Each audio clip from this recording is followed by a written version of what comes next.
September 21st, 2017, Susanna J. Dodgson in Freiburg on the banks of the Dodgson, and although it looks very rural, we're in the middle of a very busy city of Freiburg, and this walk along the Dodgson, it's interesting how it turns from plants, little daisies, to concrete and graffiti pretty quickly. Gorgeous. So why am I in Freiburg? Why was I ever in Freiburg?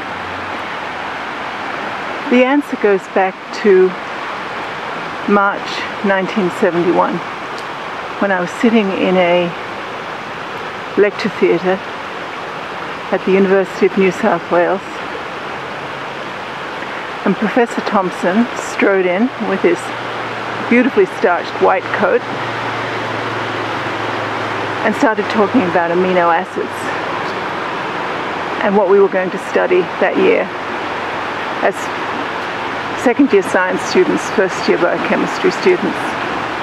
And he explained that there's 20 essential amino acids. There's a carbon in the middle. There's a COOH on one side and an NH3+ on the other side. A hydrogen ion, because carbon needs 4 ions. And then the other thing is this thing called an R.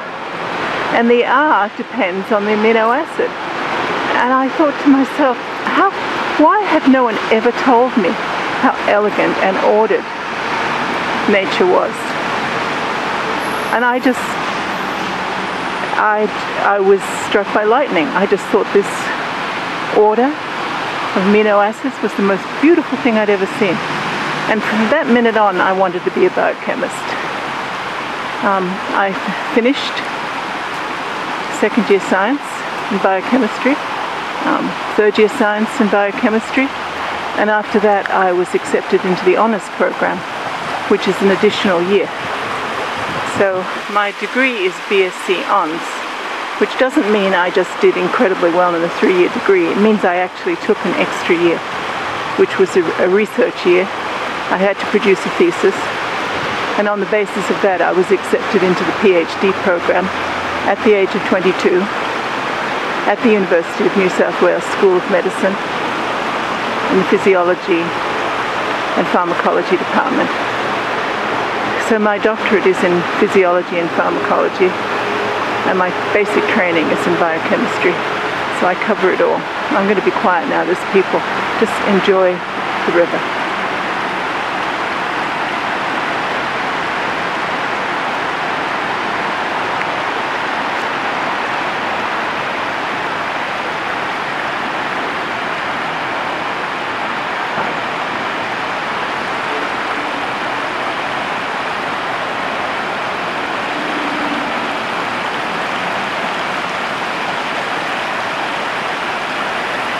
This is the first day of autumn, but it's also the first warm day we've had in the Black Forest since my daughter and I have been here a week ago. So people are sitting out in the sun for the first time, sunning themselves.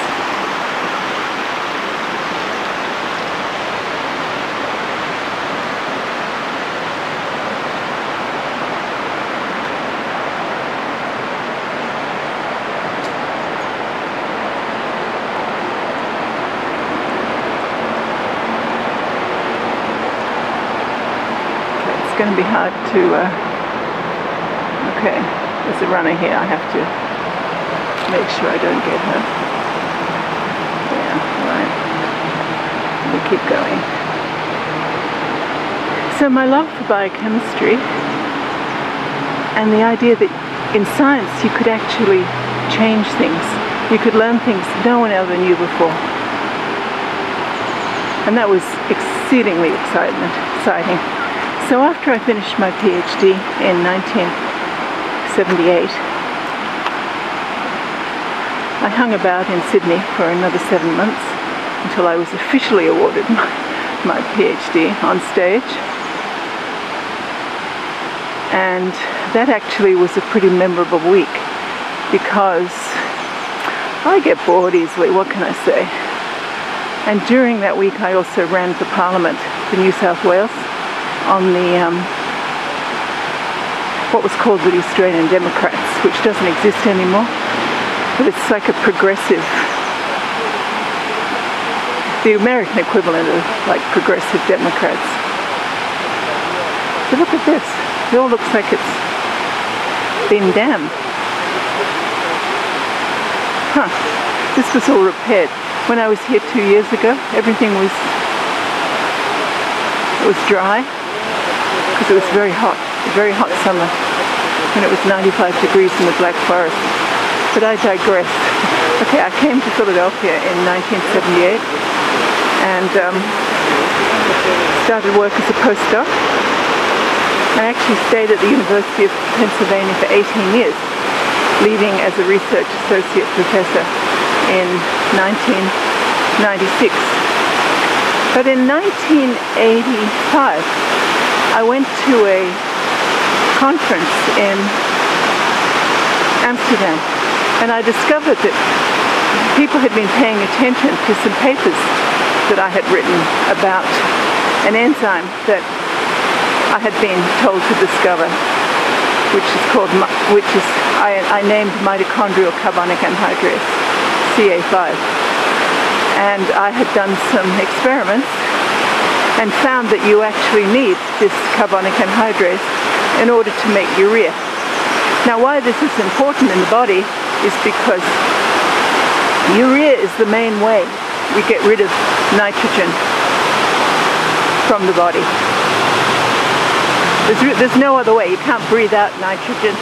You have to pee it out, or you could poop out some of it, and you certainly do. But the main pathway is through the urea cycle. Now what's interesting about Freiburg is the urea cycle was discovered here.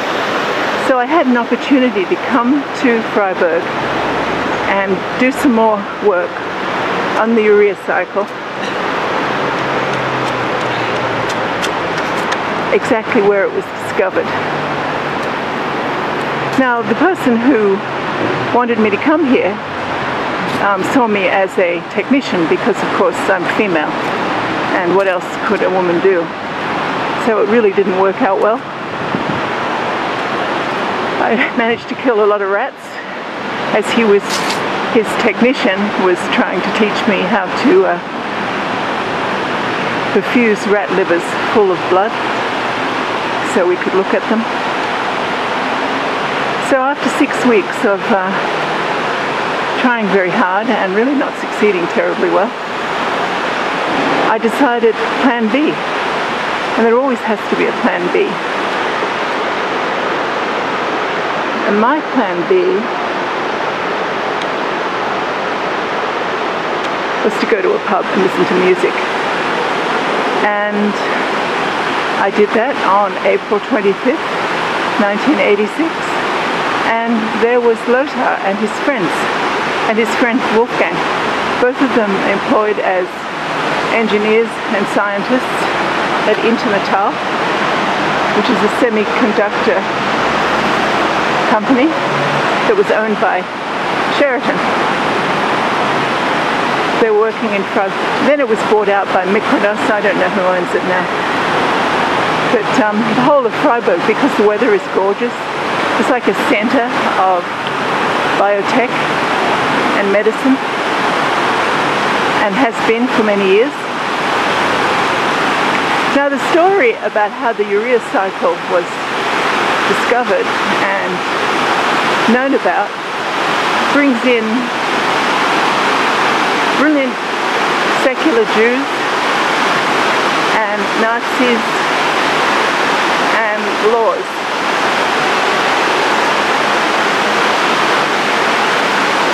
In 1930, who was knighted in England. Sir Hans Krebs was a German physician and scientist who just completed work. He'd spent 4 years working with Otto Warburg, Nobel laureate in Berlin, and by 1930 he ended up in the University of Freiburg as a scientist, as a physician. Now this is interesting because I saw someone touching up the graffiti yesterday. He just brought his bicycle, pulled out 10 cans of spray paint and fixed it. Germany is such a mass of contradictions. It's wonderful.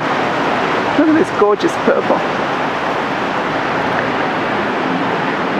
So in July of 1932, 25% of the voters voted for the Nazis, and just slightly less voted for the communists. But by January of 1933, within 6 months, Hitler had managed to lie and cheat and promise, and he got to be appointed Chancellor of Germany, and his Nazi lieutenants were put in key positions by the very ailing Hindenburg. So that was January 1933. 3 months later, in April 1933, a law was passed for there's some ridiculous title like making German universities more culturally something or other. They didn't mention Jews or Romani or anyone else they didn't like. But effectively from April 1933, if you were Jewish, you didn't have a job with the civil service. And shortly after that, well, Sir Hans Krebs lost his job, July of 1933, and he just hopped over the border to Switzerland. He was already quite famous because of his urea cycle, and he moved to Sheffield in England and stayed there 19 years, and eventually he finished out his career in Oxford, and he won a Nobel Prize because discovering one cycle just wasn't enough. He had to also discover the citric acid cycle, and then worked on the glyoxylate cycle. I know people who worked in his lab. He really was a hands-on scientist all his life. He wasn't one of these hair professors who sit around and wait to see what the underlings do and gets all the credit. He sounds like he was a really terrific person. What a wonderful person. And his son became a very, very famous scientist too, John Krebs, Baron. He was turned into a baron, whatever that means, in England. So, but my story doesn't end there either, because in 1940, my mother finished her medical training at Queen's University in Belfast, and immediately started working in Sheffield as a young physician. And my mother's been dead a long time now, but I remember when I was studying biochemistry, I said, "Are you sure you never met Sir Hans Krebs? You were in Sheffield at the same time." Well, she was probably working. Well, she was. She was definitely working 20-hour days, and probably had no opportunity to meet him. But that didn't stop me writing a story. I wrote a story about my mother because during her time working as a trainee surgeon in in Sheffield, her appendix burst. And there's two things I know. Her appendix burst, and the other thing I know was that her parents were sent a telegram saying that she wasn't expected to survive the night. And her parents did not respond or did not come immediately to England from Belfast, as one would expect with such an awful telegram. She never forgave her parents for that. But it was during the war. By that time it was like 1942, 1943. It was very difficult to go from Ireland to England, and I'm sure her parents never forgave themselves either. So that is my story of why I came to Freiburg and why Freiburg is such an important place. And I said at the outset, Sir Hans Krebs was a secular Jew, and there were a whole lot of secular Jews. They didn't go to synagogues. They thought of themselves as German first.